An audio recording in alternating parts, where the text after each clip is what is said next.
Ok, buenos días nuevamente. Ahora vamos a entrar ya al tema de relacionado más específicamente con las obras civiles. Las obras civiles es un componente, digamos, quizás el más importante de toda de un proyecto de una central hidroeléctrica o microcentral en este caso particular. Es un componente que, al igual que el equipo electromecánico y las redes eléctricas, que probablemente lo van a ver luego, entonces es fundamental. En algunos casos incluso resulta ser que el costo de las obras civiles es el 50% de todo el proyecto, ¿no? Entonces tiene su, digamos, su importancia, ¿no? Entonces vamos a pasar a definir muy rápidamente características, unos criterios de diseño de cada uno de los componentes de las obras civiles, ¿no? Porque las obras civiles también tienen, digamos, varios componentes.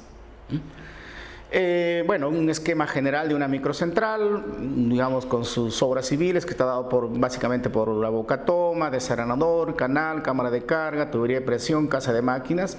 Dentro de la casa de máquinas, lógicamente, está el equipo electromecánico y luego, bueno, las redes eléctricas, finalmente para llegar al consumidor. En este caso puede ser una población o puede ser un aspecto productivo que tenga que desarrollarse, ¿ya? Y ya más específicamente en esta vista tenemos los componentes de las obras civiles, es decir, digamos, más completas, como obras civiles en realidad. La boca toma, el canal de demasías que le llamamos antes de llegar al desarenador, el canal de conducción, la cámara de carga, tubería de presión, los apoyos, anclajes, la casa de fuerza o casa de máquinas, el canal de descarga y también obras de arte que en el trayecto podemos, digamos, implementar. Llámese esto los vertederos, canoas, etcétera, ¿no?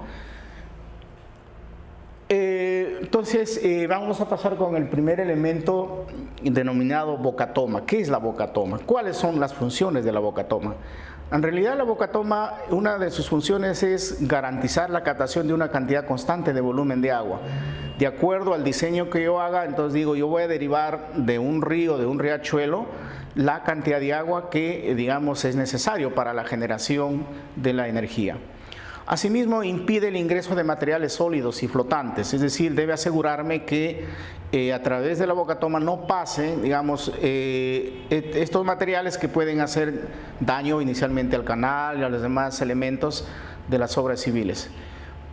Proteger el resto del sistema de obras hidráulicas, es decir, debe ser una estructura que proteja, por ejemplo, cuando hay avenidas, básicamente en tiempo de lluvias, en los ríos. Entonces, esta estructura debe proteger al resto de componentes de las obras hidráulicas. La ubicación. Acá la ubicación nosotros recomendamos que preferentemente sean tramos rectos y estables del río. Hay que ubicarlo, digamos, una vez conociendo el tema geológico y geotécnico, ubicarlo en tramos rectos y estables del río. Y en el peor de los casos, no encontramos tramos rectos, colocarlos en los primeros tramos de una curva en la parte cóncava. Esto es fundamental, porque si no hacemos esto, más adelante vamos a tener el deterioro de la bocatoma rápidamente, ¿no? Tipos de bocatomas, por el tipo de material, tenemos de concreto, piedra, tierra, madero, etcétera. Es decir, cualquier material con la cual podamos emplear para nuestra bocatoma. Por su vida útil, hay algunas que son permanentes y otras que son temporales. Por su forma y diseño, un barraje total, barraje parcial, móvil, etcétera.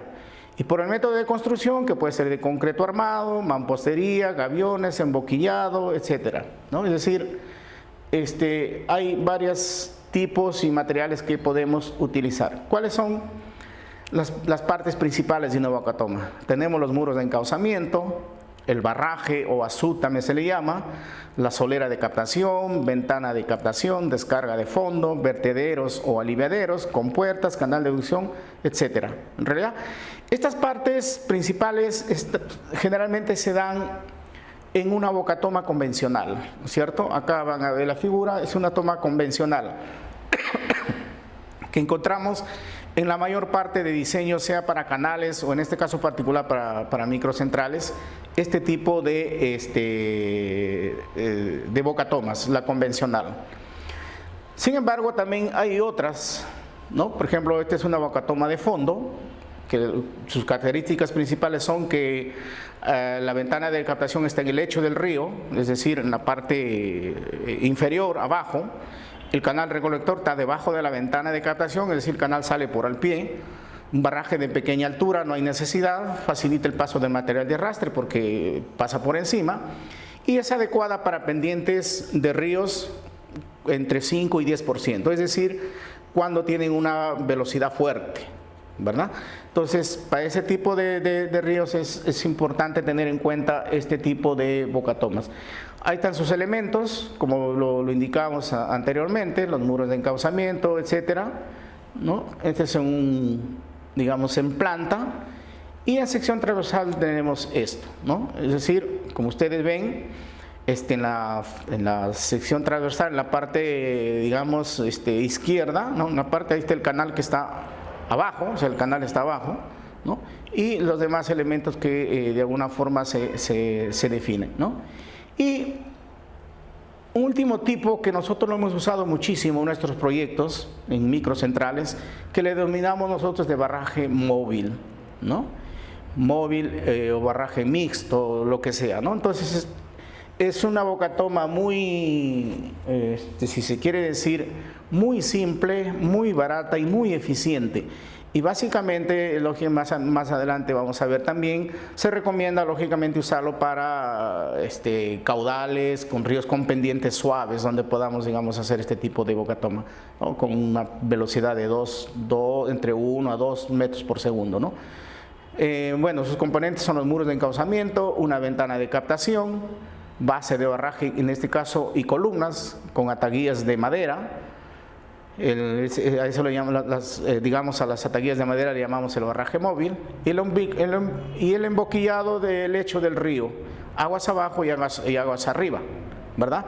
Y adicionalmente, a veces luego de la ventana de captación se le suele colocar una compuerta, en este caso de fondo, para, digamos, hacer las maniobras correspondientes. Sin embargo, en la mayor parte de los casos, por costos, nosotros hemos omitido esta compuerta y hemos hecho, digamos, la ventana directa, ¿no?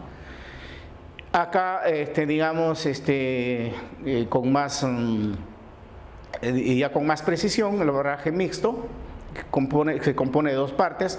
Una de las partes es fija y la otra es movible. La parte fija, por lo general, son columnas o bloques de concreto o placas de concreto empotradas en el lecho de río. Y la parte movible son tablones de madera, y se aloja en canaletas que son, digamos, hechas exclusivamente para dentro de las columnas o las placas, que son movibles para facilitar la limpieza del material que arrastra el río,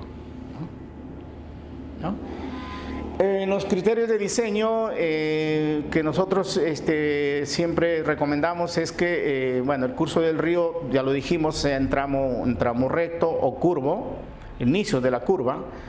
Hay que tener en cuenta la configuración del terreno, pendiente del río, ancho, etcétera, caudal del río, el caudal de derivación, que es fundamental, y acá sí hay que tener cuidado, hay que hacer un equilibrio, en este caso ecológico, de tal manera de no sacar todo el agua, sino dejar para los seres vivientes, en este caso de las plantas y los animales que están en el río y en determinada longitud donde probablemente puedan ser afectados. Hay que tener cuidado con eso. Régimen del río, niveles de aguas máximas y mínimas, el transporte de materiales, hay que tener en cuenta la frecuencia, el tamaño, materiales de fondo, etcétera. Geología y geotecnia del lugar, ¿no? Entonces, es necesario de todas maneras conocer esto. Y por experiencia les digo de que generalmente toda esta información a veces la obtenemos de la propia gente, de la propia población, sobre todo de la gente mayor, gente ya de 50 y 60 años, 70 años que están viviendo en el lugar por mucho tiempo, nos dan, digamos, pautas, porque es bien difícil, bien complicado, por el tema de los costos básicamente, hacer estudios específicos. Ahora, si el proyecto, el diseño lo amerita, definitivamente tenemos que hacer, es decir, hacer un estudio geológico, hacer un estudio geotécnico, todo el tema incluso de la cuenca, etcétera.